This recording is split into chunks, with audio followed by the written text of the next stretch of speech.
Les habla Rafael Arraiz Luca desde Unión Radio y esto es Venezolanos, un programa sobre el país y su historia. Y este programa es posible gracias al equipo conformado por Isabela Iturriza, Inmaculada Sebastiano, Carlos Javier Virgües, Juan Juárez, Fernando Camacho y Giancarlos Caraballo.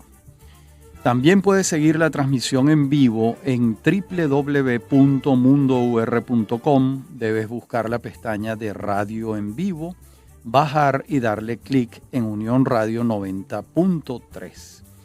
Recuerda que nos puedes seguir en @mundourweb, en @radioescuelaur y en @rafaelarraiz en Twitter. Mi número de productor nacional independiente 30.720. Bien, entonces en este segundo capítulo de la historia económica venezolana o la economía venezolana, una visión histórica, como hemos llamado a esta serie, vamos a recordar que en el programa anterior aludimos que el libro Bases Cuantitativas de la Economía Venezolana del profesor Asdrúbal Batista se señalaba el crecimiento del PIB en el área de agricultura, ganadería y otras actividades entre 1834 y 1848. De modo que la conjunción del capital modesto de los extranjeros, que dicho sea de paso se quedaron para siempre en Venezuela, y los caficultores locales, dio un excelente resultado. Naturalmente, el país venía de 12 años en guerra y lo que tenía por delante era crecimiento, con las políticas económicas correctas, como de hecho ocurrió, como bien lo demuestran las cifras del profesor Batista.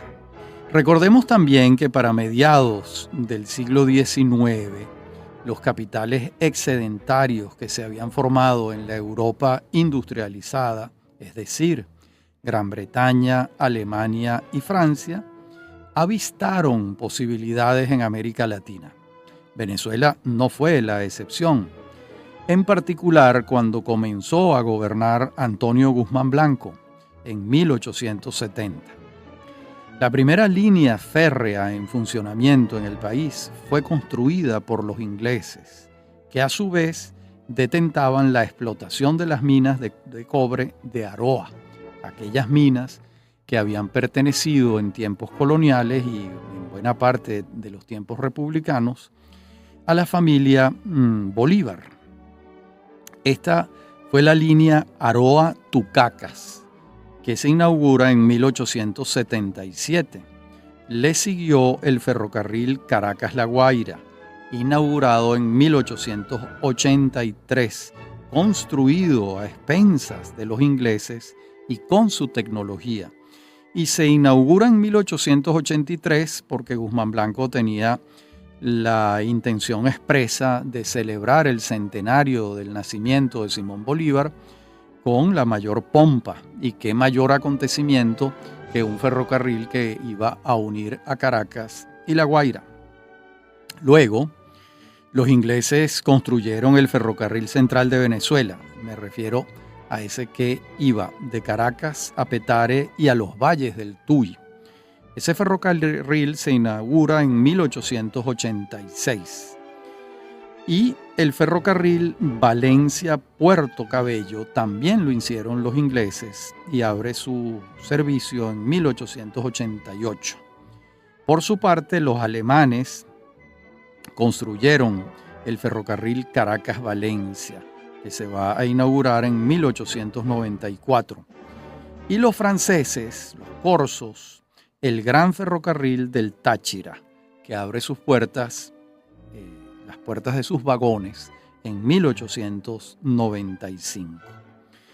Bueno, y como es fácil inferir, los ferrocarriles alentaron la producción y las exportaciones de café a finales del siglo XIX, así como de otros rubros de menor calado exportador como la caña de azúcar, el algodón, el cacao y el tabaco.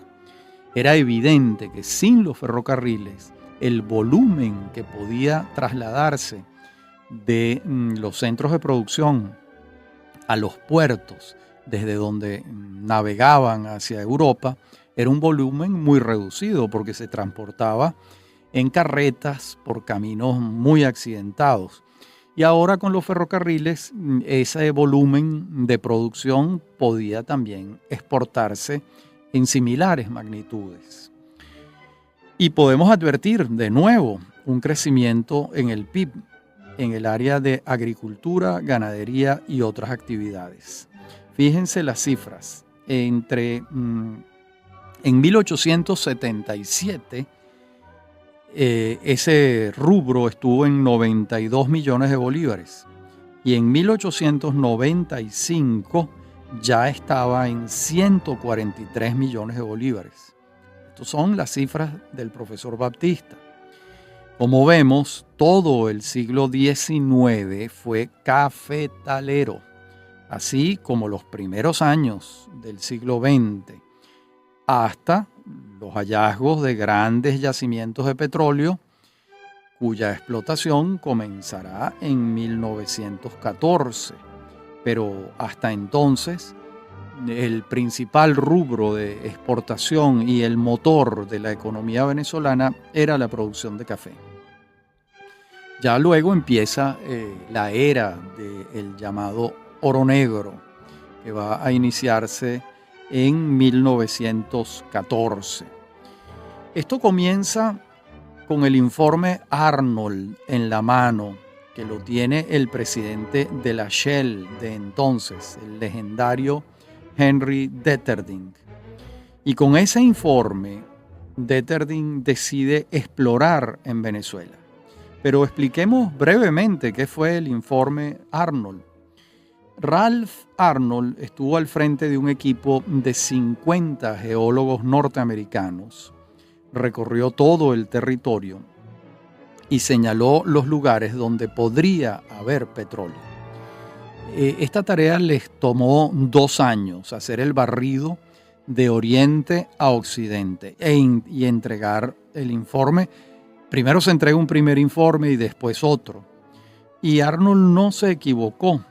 Con base en ese informe es que Detterding decide, bueno, voy a arriesgar en Venezuela. Y el 15 de abril de 1914, la Shell, una empresa británico-holandesa, dio con el pozo Sumaque 1 y se inicia la era petrolera venezolana.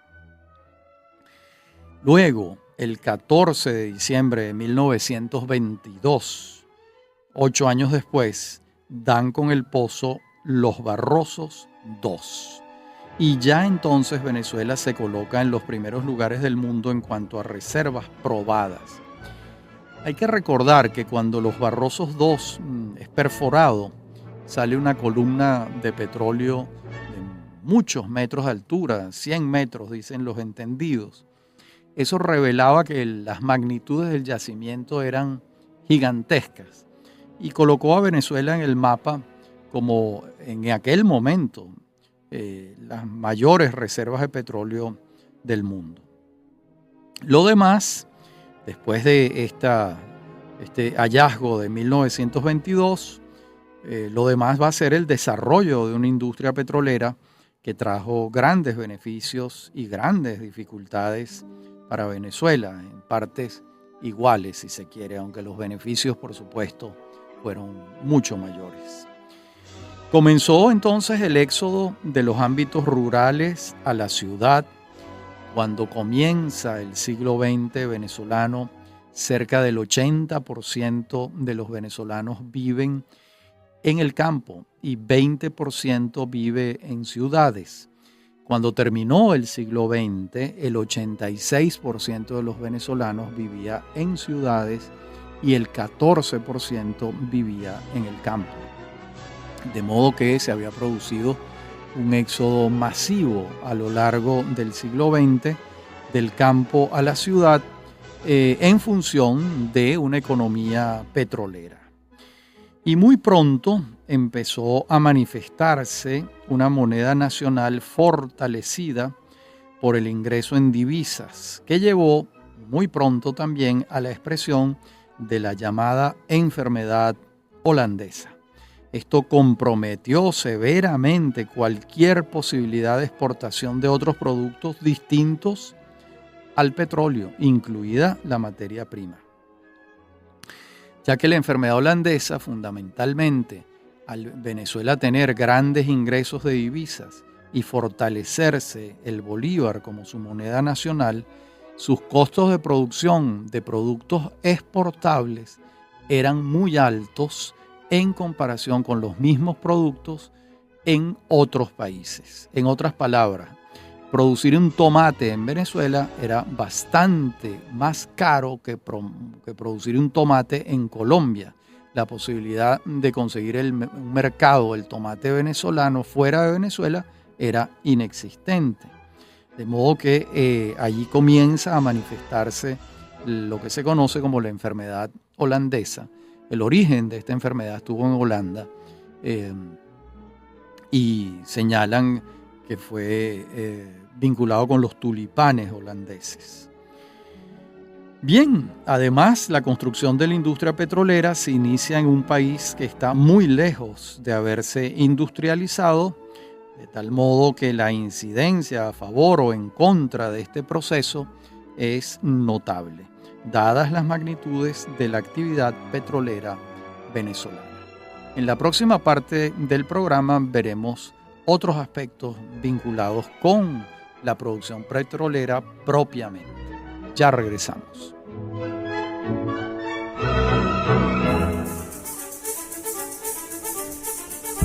En breve continúa Venezolanos. Somos Unión Radio Cultural.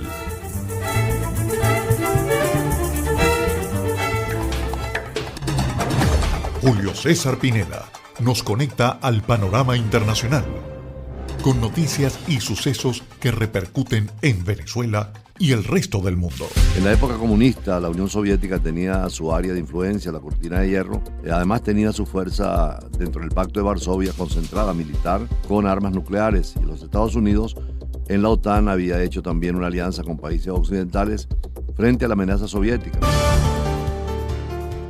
Reseñando los hechos mundiales que son parte de la memoria de la humanidad. Brújula Internacional con Julio César Pineda. Sábados, 3 de la tarde. Domingos, 6 de la mañana. Somos Unión Radio Cultural.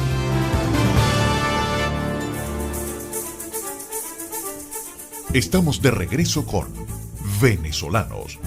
Somos Unión Radio Cultural.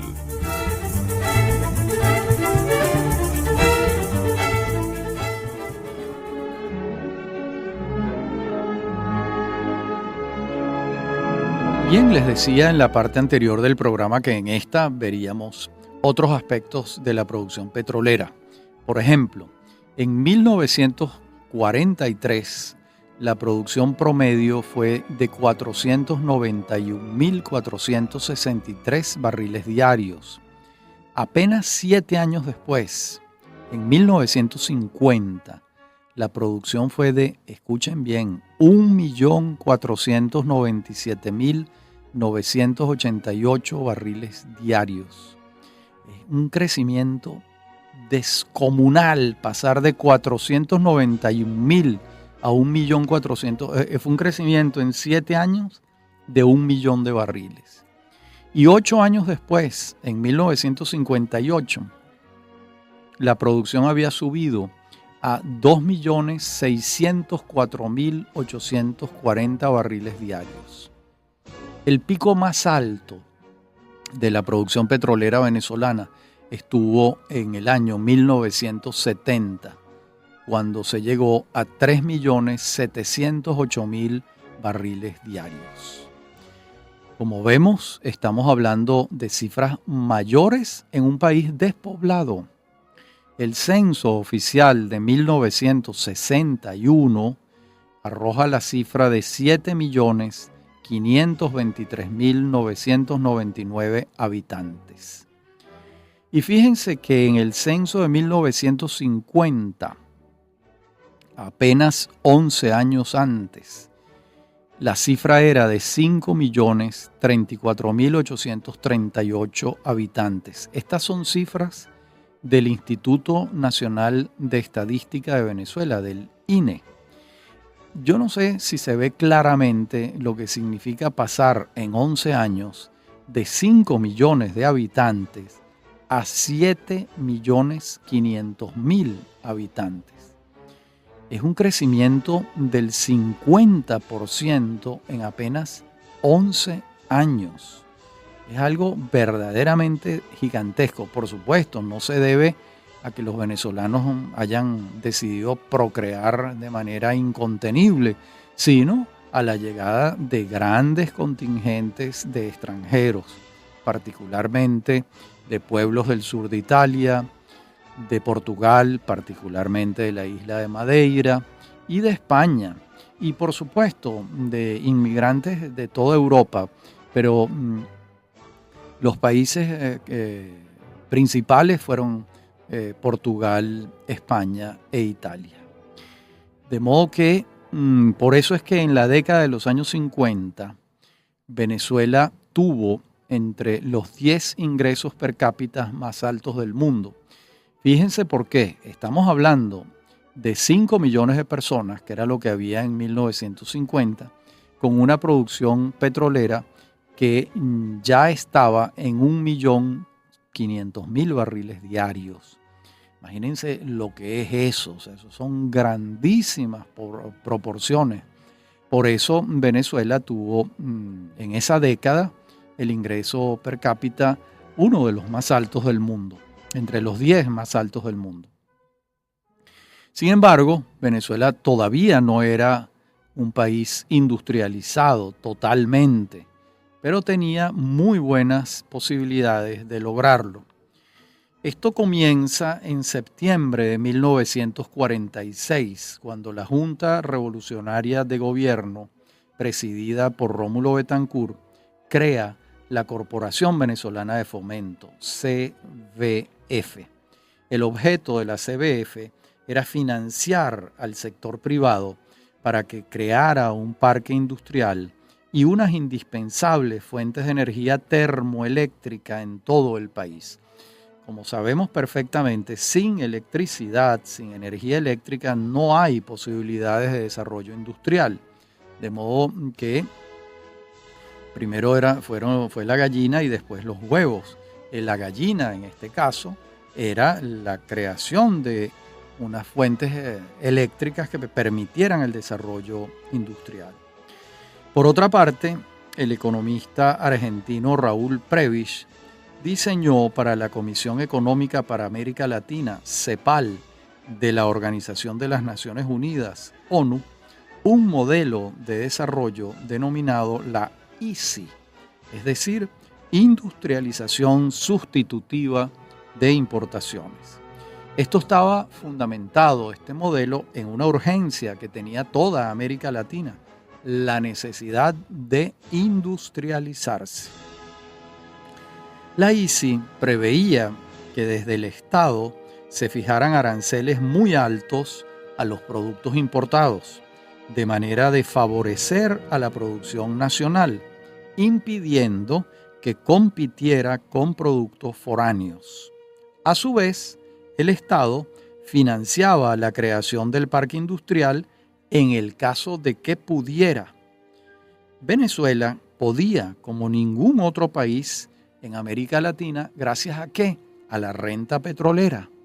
Y además se otorgaban exenciones tributarias. El Estado otorgaba exenciones tributarias por determinados lapsos y subsidios a los servicios cuando fuese posible.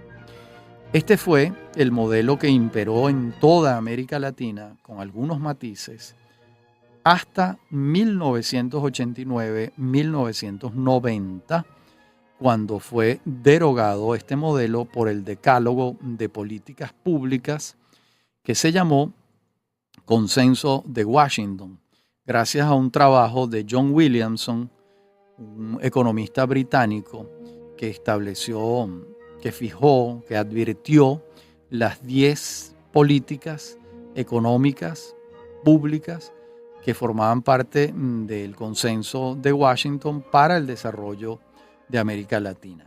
De modo que el continente vivió bajo el modelo de desarrollo de la ICI entre 1946 en el caso venezolano, 1948-50 en el resto de los países, hasta 1989-1990, cuando ese modelo pasó al olvido. La economía venezolana va a crecer enormemente entre 1946 y 1978, año en que comenzó a dar muestras de agotamiento el modelo de la economía protegida, ya que no hubo manera de salvar el escollo, la dificultad del crecimiento hacia afuera. Esa es la verdad. Mientras la economía cerrada tenía un mercado interno por suplir y copar, funcionó muy bien. Pero llegó un punto en el que todas las economías de la región eran similares y no pudo ninguna crecer hacia afuera, limitándose severamente su ampliación. En el caso venezolano, está por estudiarse cómo incidió en la inversión privada la estatización del petróleo en 1976, ya que a partir de entonces la preeminencia del Estado sobre toda la actividad económica se hizo evidente y ostensible. El caso venezolano fue doblemente paradójico por causa del petróleo. Por una parte, la renta petrolera era una ventaja importante para contar con instituciones financistas, la CBF, por ejemplo, o el Banco Industrial de Venezuela, por ejemplo, también. Pero por la otra, fortalecía de tal manera la moneda local que la posibilidad de exportar a precios competitivos era nula, salvo el petróleo. Esto profundizó la dependencia del resto de la economía de la fuente petrolera y acentuó el carácter monoproductor de nuestra economía.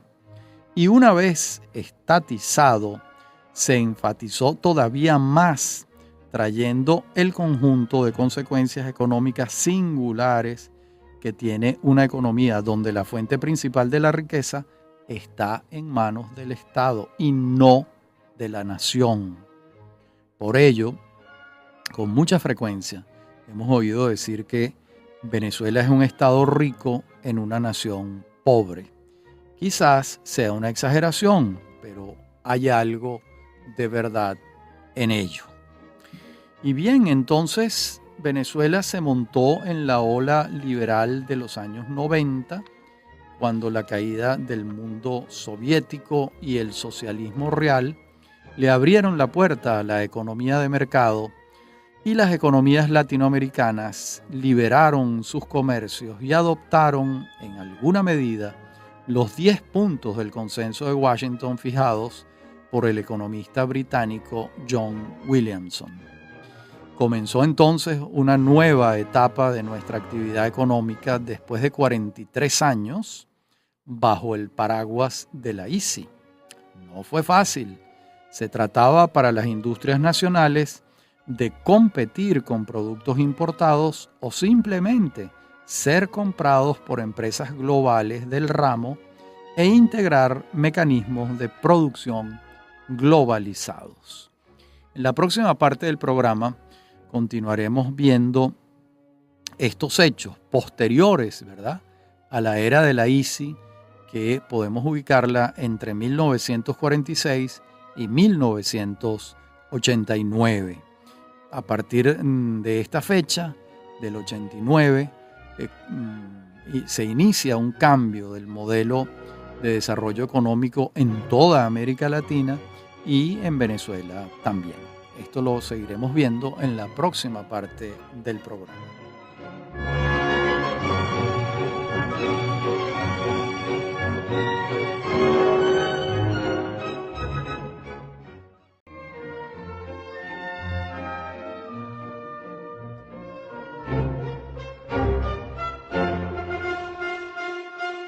Bien, este cambio que se dio en el modelo de desarrollo económico de América Latina y de Venezuela fue muy grande.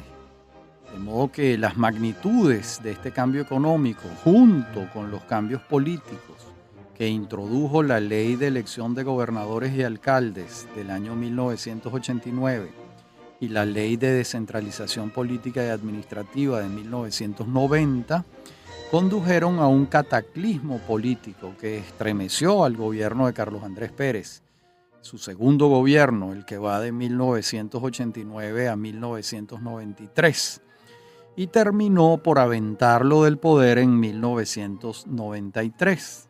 No obstante, el año anterior, en 1992, Venezuela experimentó un crecimiento económico del 10%.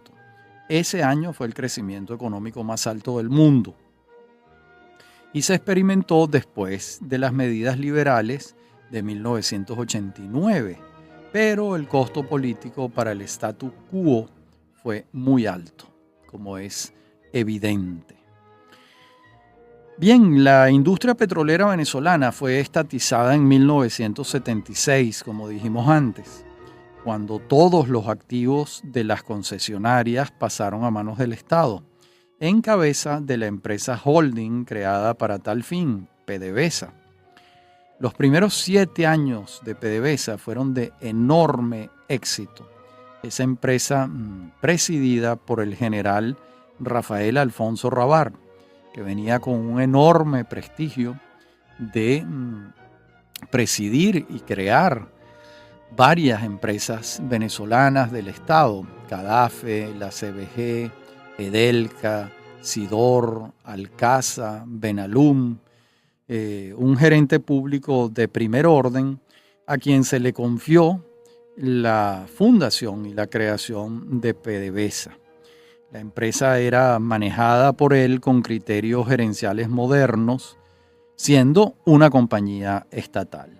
Y a mediados de la década de los años 80, los precios internacionales del petróleo cayeron notablemente y comprometieron el desarrollo de PDVSA, ya que sus obligaciones tributarias con el Estado venezolano, más sus propias operaciones, el costo de sus propias operaciones, no le dejaban márgenes para acometer las inversiones que garantizaran su mantenimiento y mucho menos su crecimiento. Fue entonces cuando comenzó a vislumbrarse una apertura petrolera.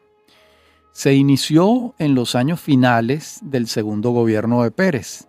Se inició entre 1992 y 1993 y se materializó durante el segundo gobierno de Rafael Caldera, entre 1994 y 1999. Esa apertura petrolera venezolana fue un proceso altamente exitoso que permitió el regreso de las empresas energéticas mundiales a trabajar en Venezuela. Tan exitoso fue que la producción petrolera nacional en 1998 estuvo, según la OPEP, la Organización de Países Exportadores de Petróleo, en 3.120.000 barriles diarios. En 1994, hace apenas 4 años antes, la producción petrolera venezolana fue de 2.370.000 barriles diarios. De modo que estamos hablando de un crecimiento de 800.000 barriles diarios en apenas 4 años. Esto supone un crecimiento enorme en apenas ese lapso de 4 años. ¿Gracias a qué? A las inversiones extranjeras, foráneas, con seguridad jurídica, por supuesto. Y esta política petrolera fue paulatinamente desmontada por los gobiernos de Hugo Chávez, cerrando todo lo posible las inversiones foráneas o estableciéndoles unas condiciones muy poco atractivas. La caída de la producción comenzó a manifestarse en años recientes, entre el año 2015 y 2020, cuando bajó a niveles de 1934. 380.000 barriles diarios se reportan en agosto del año 2020. Se ha ido recuperando, En este momento en que hablo, la producción del mes de abril del año 2022 fue de 780,000 barriles diarios. Pero apenas hace 2 años había caído a 380,000. Como vemos, la política petrolera de Hugo Chávez y de Nicolás Maduro ha respondido a una concepción socialista de la economía. Como han dicho ellos mismos muchísimas veces, hasta el cansancio. Y como sabemos, este socialismo visto de esta manera restringe las áreas de trabajo del sector privado a unos nichos supervisados y fiscalizados desde el Estado. Esto pues se ha visto muchas veces en otros países y los resultados están a la vista, no necesitan mayores demostraciones. La caída del PIB venezolano en años recientes ha sido enorme. Por ejemplo, en el año 2011, el PIB venezolano estaba formado por 334.476 millones de dólares. En el año 2019 había caído a 62.917 millones de dólares. Venezuela experimentó durante varios años la hiperinflación más alta del mundo, hasta hace muy poco tiempo que finalmente llegó a ser controlada la hiperinflación por unas políticas económicas ortodoxas por parte del gobierno de Nicolás Maduro. Como vemos, el panorama de la actividad económica venezolana de los últimos 20 años, pues en materia de cifras no podemos decir que sea alentadora. Ha habido una caída estrepitosa y cuando hubo crecimiento entre el año 2004 y 2013, que lo hubo, se debió al alza de los precios internacionales del petróleo y no se debió a que hubiese un incremento de la actividad productiva venezolana. Bueno, en ese entonces era imposible que lo hubiera porque el sector productivo nacional estaba siendo hostigado por parte del sector oficial que tenía una concepción de la economía distinta a la de la producción por parte de la empresa privada. De modo que eso es lo que en líneas generales ha venido pasando en los últimos años, aunque hay que señalar que recientemente ha habido cambios notables en todas estas políticas económicas que venían desarrollándose. Los cambios podemos sintetizarlos en una dolarización de la economía, una desaparición de la escasez de productos a partir de no ser controlados los precios o fijados los precios por el gobierno. La producción nacional se ha estimulado notablemente porque ya no produce a pérdida. Por otra parte, se exoneraron de impuestos a los productos importados y se consiguen los productos que se quiera en el mercado venezolano. Por otra parte, el precio de la gasolina dejó de ser subsidiado y pasó a tener un precio internacional, o si no internacional, un precio dolarizado, digámoslo así, en 50 centavos de dólar el litro de gasolina. Y recientemente hay señales por parte del gobierno de iniciar unas políticas de privatización a través de la Bolsa de Valores de Caracas, donde ha colocado en oferta hasta el 10% de las acciones de las empresas del Estado. De modo que está en marcha un cambio en las políticas económicas en relación con lo que vengo señalando en esta brevísima historia y panorama de la economía venezolana. Arriesguemos unas conclusiones. Y es evidente que desde tiempos coloniales la economía venezolana tendió a la preeminencia de un solo rubro de producción, junto con otros menores. Ese fue el caso del cacao, por ejemplo, en el siglo XVII y XVIII. Fue el caso del café en el siglo XIX. Ha sido el caso del petróleo en el siglo XX y en el siglo XXI. Y también es evidente que durante los 3 siglos coloniales y el primero de la República, es decir, durante 400 años, la economía venezolana fue eminentemente agrícola y en alguna medida pecuaria. Va a ser en el siglo XX cuando el epicentro sea el petróleo, lo que articuló el paso de la Venezuela agraria a la urbana y de la Venezuela despoblada a la llegada de un contingente de inmigrantes que incidió favorablemente, notablemente, en el curso de nuestra economía entre los años 1936 y 1983. En la última parte del programa continuaremos anotando algunas conclusiones sobre esto que venimos refiriendo. Ya regresamos.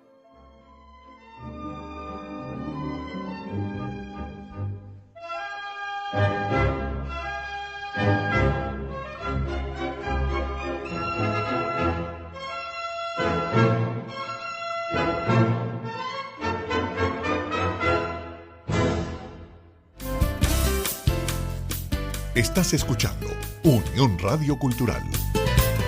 Este y otros programas de Venezolanos los puedes oír en formato podcast a través de Anchor.fm. Para alguna sugerencia sobre este espacio, pueden escribirnos al correo rafaelarraiz@hotmail.com y en Twitter @rafaelarraiz. Somos Unión Radio Cultural. La música académica universal es la protagonista en Preludio, un espacio dedicado a la difusión de la vida y obra de los genios creadores, directores de orquesta, cantantes, músicos y promotores de espectáculos más destacados de la escena internacional. Así tenemos que en 1778 nació Fernando Sor, compositor español fallecido en 1839. En 1950 nació el gran Peter Gabriel, cantante británico del grupo Genesis.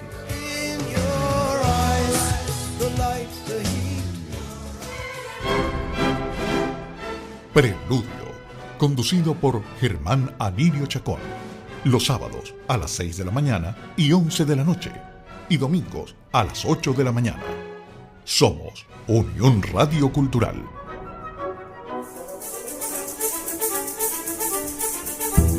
Usted escucha Venezolanos. Somos Unión Radio Cultural.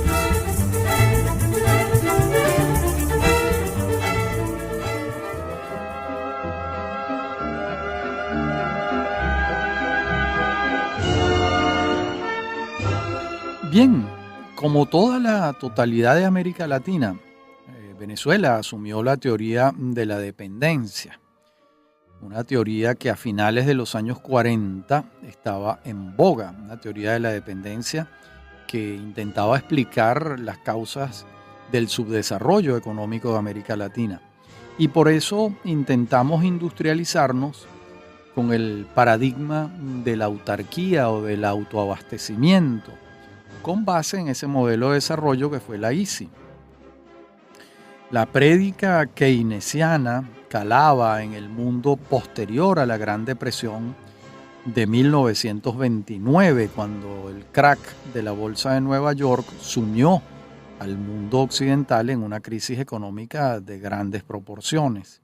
Y a partir de allí, con base en la prédica de Keynes, el Estado asumió tareas que antes solo atendía el sector privado o simplemente nadie, en el peor de los casos. Y en el desarrollo de nuestros mercados internos, con los precios regulados y subsidios de distinta naturaleza, nuestra economía creció hasta que en 1978 la inversión privada comenzó a decrecer, quizás abrumada por la presencia del Estado, que no solo había estatizado la industria petrolera, sino que entre 1973 y 1982 se benefició de una subida de los precios del petróleo inusitada para entonces. Recordemos que a partir de septiembre de 1973 y la coyuntura de la guerra del Yom Kippur, los precios del petróleo pasaron de $2.50 por barril, muy pronto llegaron a 10, a 12, a 14 dólares por barril, e incluso en algún momento de 1980 a 1981, los precios llegaron a 36 dólares por barril. De modo que de ese boom petrolero va a beneficiarse Venezuela con todas las consecuencias que eso trae. Recordemos también que entre 1974 y 1983 se creó un conjunto de empresas públicas. Esto lo señala muy claramente Fernando Coronil Inver en su libro El Estado Mágico. Y ese conjunto de empresas robustecieron al Estado empresario, que venía a competir con el sector privado en rubros que antes no trabajaba. De tal modo que si bien la ICI contemplaba el desarrollo de un universo empresarial privado favorecido desde el Estado, ahora el Estado, también participaba como actor. ¿Gracias a qué? A los enormes ingresos petroleros recibidos por el primer gobierno de Carlos Andrés Pérez y la voluntad expresa del Estado de intervenir intensamente en muchas áreas de la economía. Es evidente que el tendón de Aquiles de los países monoproductores es su dependencia de los precios internacionales del rubro dominante. El café en el siglo XIX, el petróleo en el siglo XX y XXI.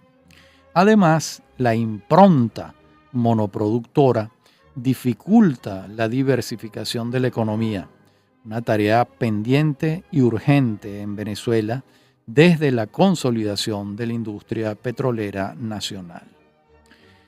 Y como puede advertirse claramente, la actividad económica del sector privado en el país no ha tenido el viento a favor en la misma medida en que la renta petrolera le ha permitido al Estado articular todas las formas posibles de intervención en la economía. Desde las formas tenues de intervención que supusieron la ICI hasta las agudas formas de intervención del socialismo, del intervencionismo de Estado más reciente. El resultado es evidente. ¿Cuál es?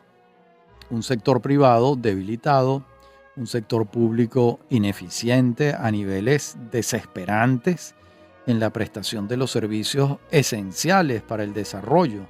Me refiero al agua, a la luz, a la telefonía, a la infraestructura. Y esto trae muy pocas perspectivas de crecimiento. No obstante, este panorama, sin embargo, hay inversiones privadas puntuales y las posibilidades de recuperación económica para Venezuela son grandes. Entre otras razones, porque los yacimientos petroleros están allí. Con un cambio de políticas pueden reactivarse hasta llegar a cotas muy grandes. Los expertos petroleros señalan que Venezuela, con una inversión sostenida durante 5 o 6 años en la industria petrolera, pudiera llegar a producir con facilidad 6 millones de barriles diarios. De modo que Venezuela potencialmente puede recuperar la senda del desarrollo económico si logra articular una política que atraiga la inversión extranjera en el área de petróleo, porque, insisto, el petróleo está allí, lo que no hay es recursos para sacarlo, ¿no? Recordemos que Venezuela tiene las reservas petroleras probadas más grandes del mundo. Esto no son conchas de ajo.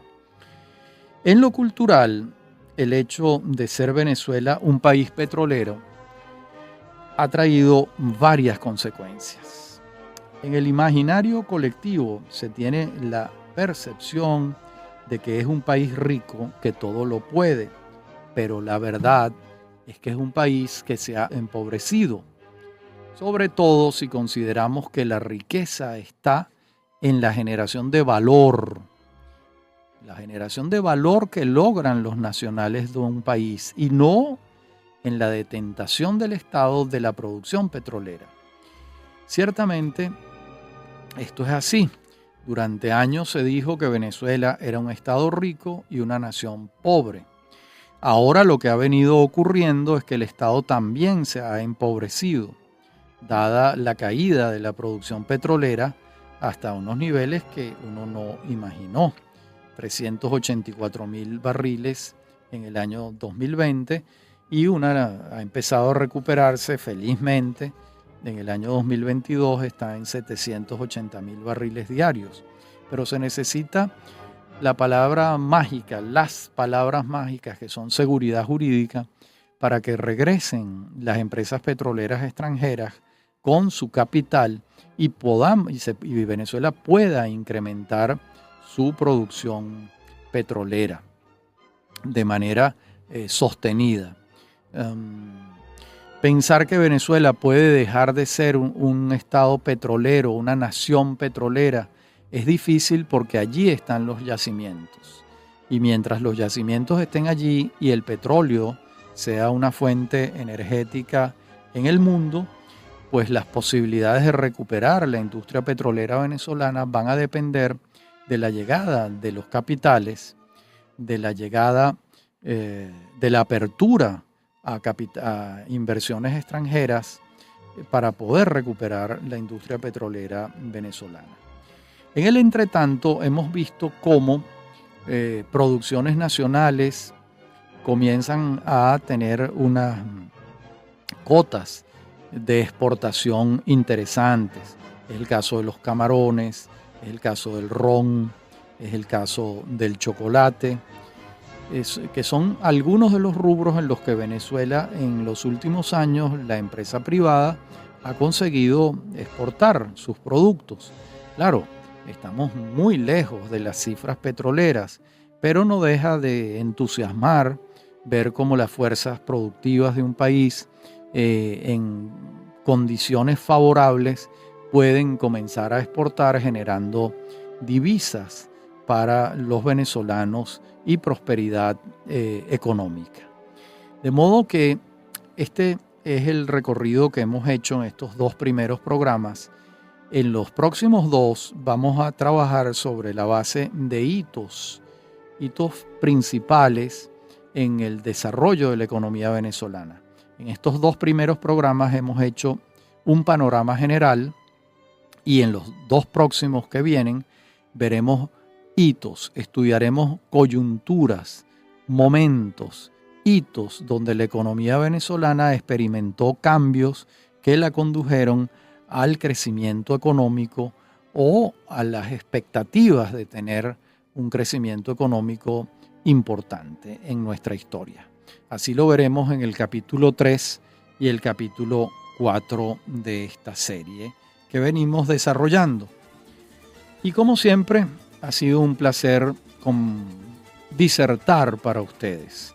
Recordemos que este programa de Unión Radio Cultural es posible gracias al equipo conformado por Isabela Iturriza, Inmaculada Sebastiano, Carlos Javier Virgües, Juan Juárez, Fernando Camacho y Giancarlos Caraballo. Y también puedes conseguir la transmisión en vivo en www.mundour.com. Debes buscar la pestaña de radio en vivo, bajar y darle clic en Unión Radio 90.3.